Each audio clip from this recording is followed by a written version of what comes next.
Madam Chair, distinguished heads of states and governments, excellencies, distinguished guests, ladies and gentlemen. It is my honor today to address the 67th session of the Commission on the Status of Women, to address this distinguished audience as one of the too few women heads of state at a time when the world, changing faster than ever, needs more than ever the engagement of women in decision-making positions.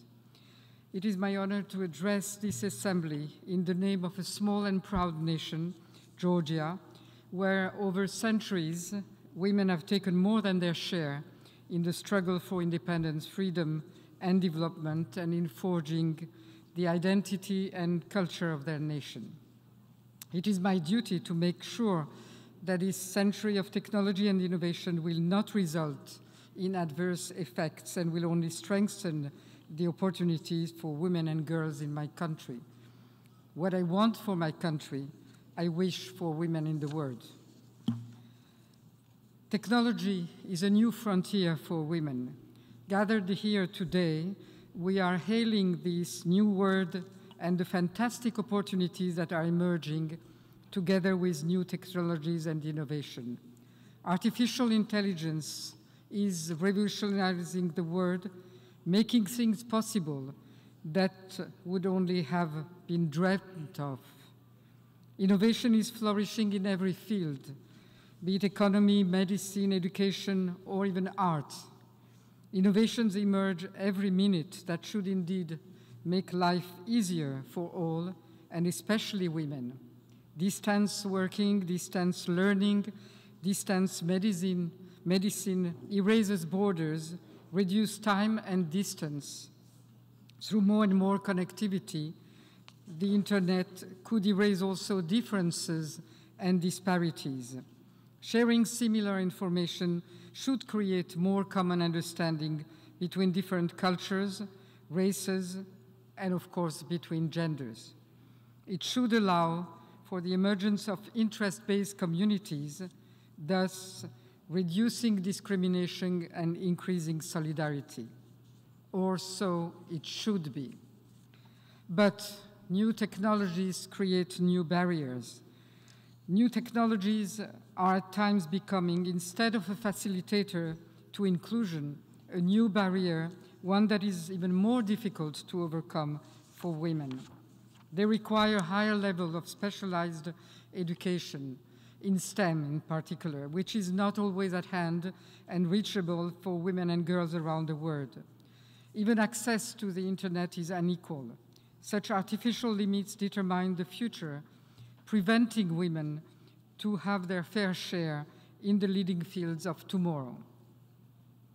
Technology, the internet itself, is becoming a new and dramatically effective instrument for gender-based violence.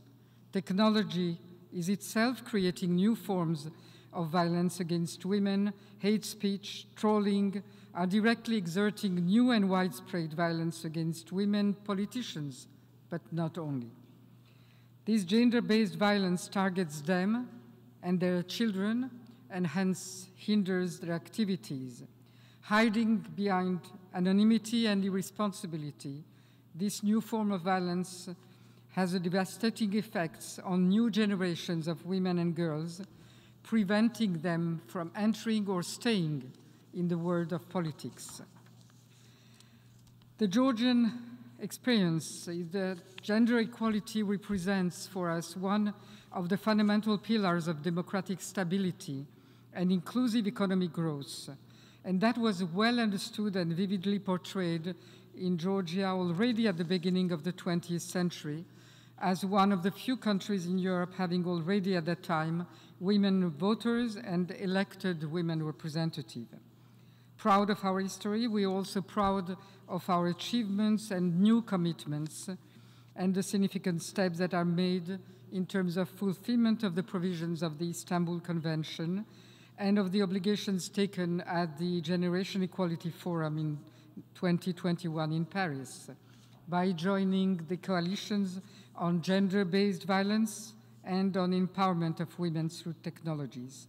Major steps have been taken an official working group on the prevention of femicide, a new state concept on gender equality, barrier-free access to social state services for the victims of violence are a few, and the introduction of gender quotas that have increased the number of women in parliament and in the local municipalities.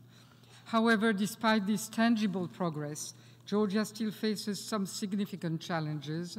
48% of women aged 24-35 are not economically active, especially in rural areas, and more than half of women politicians, myself included, have experienced some sort of violence. Another challenge has just emerged, which concerns the role of civil society, which is central in terms of its truly transformational role to allow women's voices to be better heard. In that respect, the introduction by some groups in my country of a draft law that would restrict the freedom of non-governmental organizations, in which I must say women activists have a predominant share, would be extremely damaging to the democratic transformation of our society, to the elimination of gender-based discrimination, and indeed to our European integration path. I've hence expressed my vivid objections to this draft law internally, and I seize this occasion to reiterate my position here. What to do?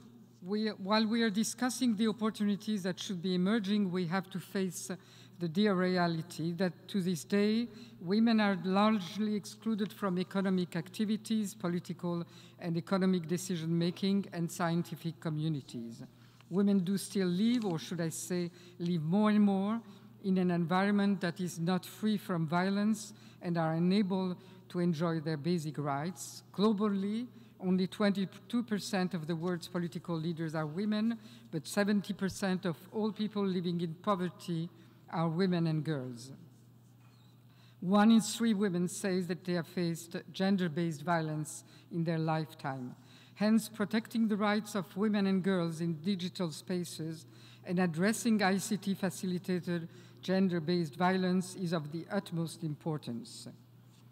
It is our duty and responsibility to ensure that we transform these problems into impactful opportunities. Improving access to technologies and digital education is an effective response to women's economic empowerment. Women-led ICT start-uppers and establishing and implementing dedicated program for expanding women's engagement in the ICT sector should be a priority for our governments, but not only our governments, for also the private sectors. Their responsibility is no less because their share in economic development is ever growing. I'm fully convinced that by strengthening and empowering women, we can all benefit and reach our common goal of building strong, equal and just societies, and I'm absolutely certain that this committee can have an integral part in this historic journey. While we are talking of a bright future that technology, innovation, and equal opportunities can lead to, we cannot forget the women and girls that are left on the side. Our women and girls in the occupied territories of Abkhazia and Skhin Valley region that have little, if no access to basic rights, basic education, or health services.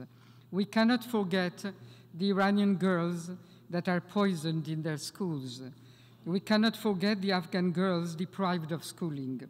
We cannot forget the Ukrainian women defending in tragic circumstances their basic right to preserve a free and sovereign country. We cannot forget Ludmila Tikhonovskaya, sentenced today by the Belarus government in defiance to our solidarity. We cannot forget the Turkish women and children in the rubbles of the biggest earthquake catastrophe of their history.